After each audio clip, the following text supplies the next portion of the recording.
Welcome to School Life Unpacked, the podcast for anyone navigating the complexities of their child's education. Join me, Natasha Curtis-Ego, and a lineup of insightful guests as we explore the challenges, joys, and surprises of school life, offering support and tips to help us feel more confident and connected. And today we are pulling back the curtain on a role that's vital but often misunderstood, the school governor. What do they actually do? How do they support our school? Why does it matter? We're joined today by a very special guest. If you'd like to introduce yourself. Hi, my name's Esther, and I'm a school governor for a primary school in Southend-on-Sea. What is a governor and what made you want to get involved?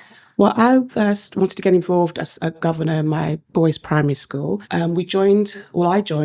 The boys joined the primary school when they were in year 3 in Southend. We moved from London and I wanted to get more involved in the school. As I thought, how would it work for me to get more involved in the school? How would I know the ins and outs of how the school operates and how they can better support my children? So I thought that by joining the governing board, I'll get to understand how the school operates a bit better. So that's how I started off being a governor in school, as parent governor. So what is a parent governor? Because there's quite a few different roles of governor. For our audience, could you sort of tell me what your role is as a parent governor? There are quite a few roles as governors, parent governors. There's governors that deal with finance, that deal with the curriculum. But I'm more of a wellbeing governor. I started off as a parent governor, but now my boys are no longer in the school. They're now in year 11. I'm still there as a governor, and now I'm a wellbeing and mental health governor. So I'm more of a champion. I champion mental health and make sure that the school is accountable for all stakeholders, make sure that their mental health and their wellbeing has been accounted for parents, for the children, and for the staff as well. I just try and promote positive well-being and mental health, and it's all integrating part of the school life, part of the school community, in their curriculum, in every day of school life, basically, and make sure that mental health is part of every process of the school. That's my aim. That is really quite exciting because mental health is so important at the moment, and COVID, I feel, really brought it forward. Yeah. So everyone's sort of thinking about it. So in your primary school, how do you implement that? And are parents aware that the governors are so involved in championing mental health? The governors are very proactive in ensuring that the school is held accountable for many things in school. So it could be the bullying, it could be for the curriculum, it could be how they integrate children with special educational needs. So try to make sure the school is very inclusive in everything that they do, so that the well-being of every child and the parents and the staff does sort of back up what they say they're doing. So for them, the curriculum, for example, has to make sure that it caters for everybody in the school and that staff are not pressured. What we have right now in the community is that there is quite a lot of mental health in the community right now. And it's not just the child, it's from their home life as well. And COVID did cause a lot of mental health, a lot of isolation. A lot of people were at home for a longer period of time, I think for 2 years, And that did impact how we interact with other people. So as a school, it's a challenge trying to balance working with parents and children and trying to get everybody's well-being and mental health state. We're still recovering, aren't we, from COVID? Yeah. I think that is the biggest hurdle, isn't it? We're in a recovery period and the impact is still being felt. Your role as a welfare governor must be one of the most important roles within the school. And how do you measure that the school is taking on board what you're suggesting, and how do you measure it? How do you assess the school? We go into the school, we speak to staff, we speak to parents, we speak to students as well to make sure that what the school say they're doing, they're actually doing. We make sure that staff have got enough training, and sometimes staff don't have that training. So we make sure that the staff are fully trained and that they know where to go if they do need any help. We make sure that parents are being listened to as well, that their concerns are being heard. Make sure that the students too, they're being listened to as well. Make sure their concerns are being heard as well. So, and to make sure that the school are not telling us that they're doing it, we actually do speak to parents. We call them, we have meetings with them. We have some one-to-one staff meetings as well, speak to them and ask them honestly how they feel without the head being there, without anybody from the leadership team being there, just us one-on-one so they can speak honestly and open. We speak to the children and children are very honest. They'll tell you if they're not being listened to or if any concerns. So the school that I govern at, they're very open. They don't hide anything from us governors. And we can go in there and ask, can we speak to somebody if we feel that there's a concern? So we're quite lucky as a governing board that we have that support from the school and staff and other stakeholders in the school as well. At your school, do you find that your parents know who you are as you're so visible? I would like to say that, yes, they do. Maybe because I had boys in the school before, so maybe I was more visible there. But we do have when they have events in school, for example, maybe they have a school play or they have Mother's Day, Father's Day, things that they do, we are always invited to them. So parents do know where we're there. And I think that really does help parents. Who's that lady there? Who's that gentleman there? And we introduce ourselves as governors. And because when we go for our governing board meeting, we also incorporate going around the school. We walk around the school. We speak to staff. We speak to people. So people do know who we are when we are in school. So we're not just in the meeting room and not meeting with anybody else. We actually, part of our governing board meeting is to walk around the school and see if the head teacher said, we'll do something like new in the curriculum. We want to say, let's go and see what does he look like? How does that work? So we go and we look and we watch a teacher, maybe teach a class, or we watch, we just do different things, we go to assemblies. So we are quite involved as a governing board in our school. I governor, yes. As a governor, what kind of training do you need? How do you apply to be a governor, first of all? Well, for parent governor, I just applied as a parent on what skills I have as a parent. And let's say you're working finance and they're looking for a parent governor, and you can say, well, my skill lies in finance, or my skill lies in education, my skill lies in whatever area your skill lies in. I think most schools are just willing to take any parent that is passionate about the school, passionate about every child, not just your child, every child's well-being, success. That's what they're really passionate about as a school. So anybody can apply for it. As long as you've got the passion for it and you're there for the right reasons, you can apply for parent governor. Is it something you'd recommend to parents if they've got the time to dedicate? Yeah, it's not a lot of time because you have meetings once a term. It's not a constant. And most jobs allow you to take time off to attend governing board meetings, so that's not a problem. And I think it's worth it because you get to see how the school operates behind the scene and how hard they actually do work. Because as parents, we have this preconceived notion or idea that the school just, it will tick now. But actually, when you see behind the scenes, you see how hard every member of staff works for your child. I suppose you also get to see the restrictions that they have to work with, because schools are accountable to people and they have, their trusts or the government or the curriculum that they have to stick to. And at the same time, they have your child's welfare at the core. So they have to make it all balance, which is really interesting.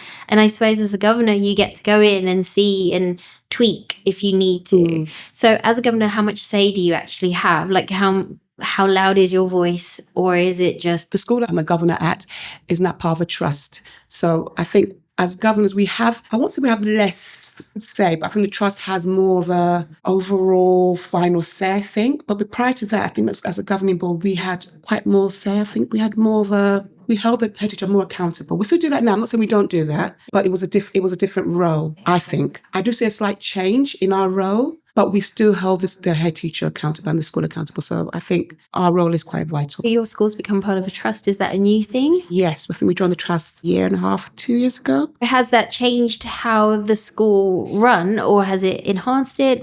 I think it's enhanced it. I think the head teacher gets more support, so I think that's the positive. And I think it's enhanced. I don't see anything negative from my point of view. But I'm a governor. I'm not in the school day in, day out. Yeah. That's something for the staff or that you have to ask them. But I think for me personally, I see more of a support system there for the head teacher and the leaders and the teachers as well. So for me, I see it as a positive, but that's just my opinion from... Oh no, it was just your opinion. Yeah. I wanted just to see, because you said you could see a difference in the role the governors have now that there's a trust to help support the school as well. And so I was just trying to dig a little deeper and see what difference why you can feel a difference and in what way. But if it's a positive change, all changes. For me, I can see a positive change in terms of how the school... For more about the support, I think the school gets a lot of support, and a lot of things that the school used to do by themselves, like maybe write policies and procedures. The trust can do all that for them, so that's less work for the head teacher to do. So for me, I see that as a positive. Definitely. Yeah. I think thing that I learned about trust recently is how they allow the different schools that they look after to input. So instead, you get this wealth of knowledge instead of being isolated and only having one source. Yes, you're now in this network. So if you're not sure, you can go to another place and say, support. support. Yes. This is what we're doing. It's amazing. How have you implemented this? And as governors, do you get to do exciting things like meet other governors from other schools now as you're part of a trust, or were you always able to do that? We had one 2 months ago. We all governors come together. We meet in different schools. So this year was a school in Southend. Last year we went to a school in London, it's part of the trust. So yeah, it's very interesting. Meet other governors from the different schools and see how they do things and how we do things. And you're kind of like, oh, okay, that's good. And we learn from each different school.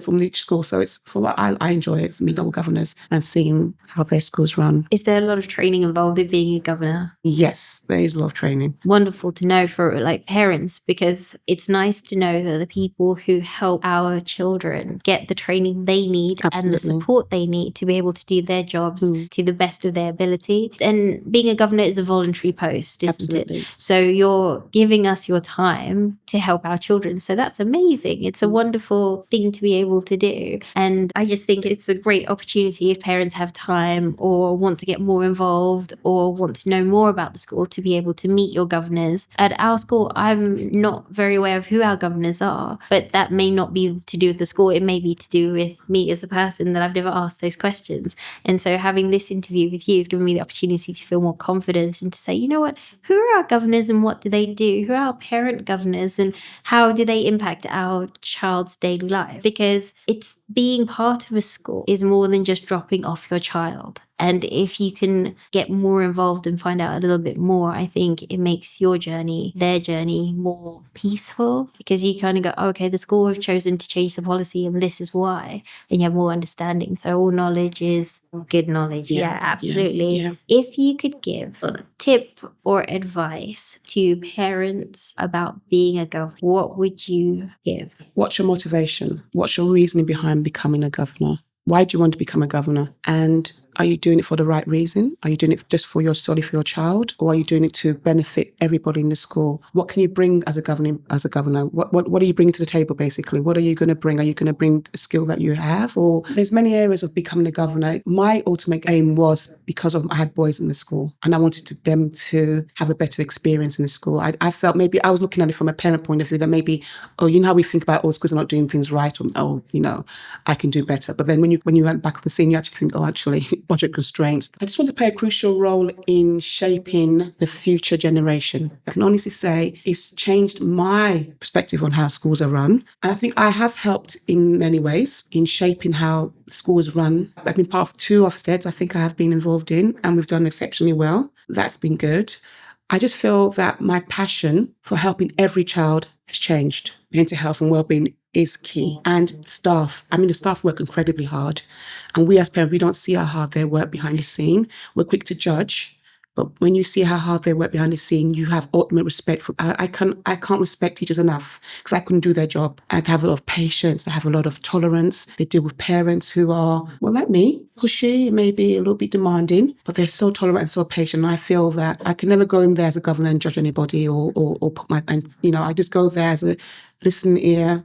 What do you need? What support do you need from us as governors? So the governors are like a extra supportive net in some ways of a school. Yeah. They're somewhere the school can sort of say, we're thinking this, what do you think? Exactly. And then the governors can sort of be that guidance. You know, yes. The auntie you go to who you need to find out a little bit more information because you've got a great idea, but you're not completely sure. And yes. They sort of play it out and then throw it back at you with tweaks and improvement. Your approach as a wellbeing governor is interesting with regards to also ensuring that the teachers that's important. Are in a good place. Yeah. Because if you have happy, healthy staff, happy, healthy children, and there's parents become happy as well. Yeah. Oh yes, absolutely. And going back to what you said about parents being pushy, I think parents are like that because we only see our child. And a bit like how you mentioned before, when you went in, you were like, I want my children to have the best experience, but later realized actually a school is a community. It's community. And it has to work together. The key word, every community. Child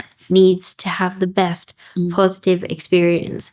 And to be able to come away from primary school and say, like years later, when you're taking your kid to primary school, you're like, I remember my primary school. We used to do this. We had feints. We had not knowing, that there were so many people there just trying to make your experience memorable, exciting, get you curious, that kind of thing. If you look back at your primary school, do you remember your primary school? Nope. Not at all? No. Really? I can remember some things, but yep. I my memory is shocking, so I can't remember certain things. But I don't remember my parents being involved when I was in primary school at all. I can't remember that. I don't think my parents was as active as I am. I'm very active with my boys' primary. Apart from being a governor, I'm also part of the PTA there and part of the trust as well. So I do a lot in my boys' school, although they're not there anymore. But even in my boys' secondary school, I'm also part of the PTA there. So I do a lot I like to give back and I like to be involved. In the school life? Yeah, school life. I think school life has changed though. I think in the days of our parents, schools were run differently and presented themselves differently. Yeah. I think now they're more open. Definitely. Head teachers are more approachable. Yes. Staff are more approachable, and children are allowed to be children. We're not just told to be sat at our desk and learn ABC, and it's a holistic approach to being a child and growing up, perhaps. It's different. It is different. It's different. I think I think there's more challenges now for children. I mean, when we were growing up, it was free. We were more free to do things, I think. Yeah. But now I think it's quite more. There's a lot going on in the world, so you're as a parent, you're more anxious about things. People are, financially, we're not as buoyant as we used to be. Youth service, everything's just, there's limited. There's not a lot of stuff to do for kids anymore that we used to have when we were growing up. So I think it's slightly different from how we were raised, I think. But in terms of school life, I think you're definitely right. School is more open than it was when we were growing up, from what I remember. And I think schools are more aware now. Yes. They're more aware of children being as complex as adults. And I think that's where your role is so vital, because we're aware of that complexity of our children and the need for them to be supported that little bit more. We need governors to be able to say, oh, have you thought of this? And maybe we need to implement that in our school. Yeah. So that parents and teachers can be then thinking, a bit more about the whole view of it. Yeah. What support systems do you think are in place for families within schools for things like the well-being? Going back to well-being as a whole, do you think that at your school that families get a lot of support for if they feel their child is struggling, they get a lot of support, and how is that implemented? From what I understand, the school does provide support for parents. Like I said, the school's a very open school, and the head teacher is very approachable. She's always in the playground in the morning, most afternoons as well. She's not in the meeting, she's in the playground. Deputy head's always about. So if parents do have any issues, they can directly go to a teacher or to the office and ask to speak to somebody. So I know that happens a lot. If a parent feels that a child needs any additional help, they have a procedure they go through the school. And I think that the school do help parents a lot. I mean, particularly after lockdown, there was a lot of issues with mental health, I won't say offered, they would signpost parents to different organizations. They run classes in the school as well. Organizations come into the school, for example, they have parents will send, so they have organizations that come in, like Little Heroes, I think, come in to speak to parents. We have the nurse that comes in regularly as well. We run classes, parenting classes, there's cooking classes, there's classes for potty training, feeding, fussy eaters. There's so many things that the school do in order to get parents in for support. As staff are well trained as well. They're trained in inclusion, they're trained in safeguarding. From what I understand, as parents, they do get a lot of help. As a governor, we're here to listen. If a parent has a complaint and they want to speak to a governor, we're always to hand. They come speak to us directly. We can speak to them one-to-one without the school being involved. We can speak to them and then raise the concern to the school. If they don't feel they're being heard, which is not, I don't think it's ever happened before, but the opportunities are there if it needs to be done. Oh, that's also really interesting. Yes. So if a parent does have a problem and they're talking to the teacher and they don't feel they're being heard, they can speak to one of the governors and then we can speak to them and then we can then liaise with the head teacher or the deputy head and try and resolve any issue before it escalates to anything else that doesn't need to escalate to. It's a really interesting piece of knowledge. I didn't realise you could do that. Yeah, you contact your child governors and then, Any parent can do that. Just go to the school office and say, I want to speak to the governor, and you can speak to them. For me, I'm just excited to learn that little bit more, and it's been really good fun. And I feel that it's wonderful to have you here to share with us what a governor is, what you do, what your role is, and to also share your passion about it, because it's nice to know that the people who are behind the scenes are there because they're passionate. They want to give their time. They want your child to have a positive experience. So thank you so much, Esther, for your time. Thank you. And I hope you come again. Maybe we'll chat more about being a parent. Thank you so much. Thank you. Bye-bye. Thank you for joining us on today's episode, and we truly appreciate you listening. Don't forget to turn on your notifications, subscribe, and follow to stay updated on future episodes. We look forward to seeing you next week.